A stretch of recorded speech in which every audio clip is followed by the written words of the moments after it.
I am going to tell you a story about a soldier of mine that made one of the worst decisions of his life that he will end up paying for the rest of his life. The year was 2011, and we had just returned from a year-long deployment in Iraq. I was the Human Resources S1 NCOIC for my battalion. For the non-Army folk, I was the Human Resources Manager and advisor to the battalion chain of command. I was caught off guard one morning when the Criminal Investigative Department officers came into my office wanting to speak with me privately. I was told that one of my soldiers had been accused of falsifying the colonel's signature on numerous documents so that he would receive an additional pay benefit for speaking a foreign language that he did not actually speak. He was receiving an additional $1,200 a month for speaking a total of 3 additional languages. Only thing is, time had run out on his scheme now that we were back from deployment. This soldier was my finance clerk. He did not deploy with us, and he was responsible for making the daily trips to the finance office to turn in critical documents and reports that directly affected people's pay. He decided to abuse the system, however, in his favor while we were in Iraq, and I was not there to have direct oversight on his daily activities.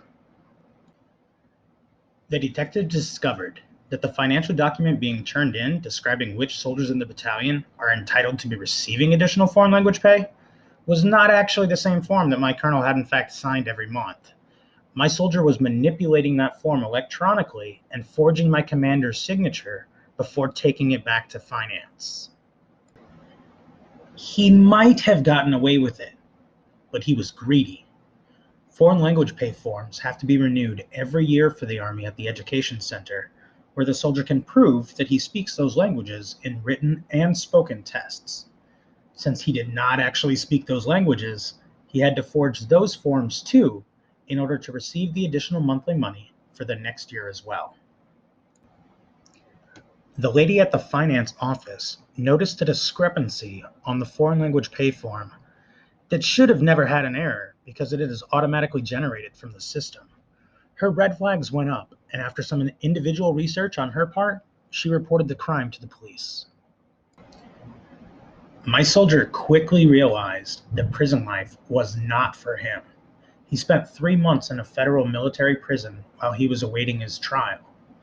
He was charged with embezzling $14,400 from the U.S. government. His court-martial ended another 8 months later after almost a year in prison.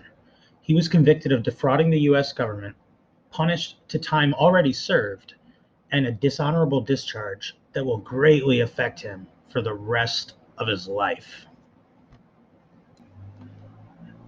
Greed and lust can tempt us to do things that we would not normally do. We have to realize that the judicial system is designed with checks and balances.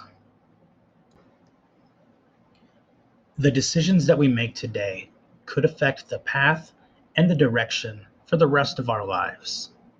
No matter what decision we decide, we will have to bear the consequences from our decisions.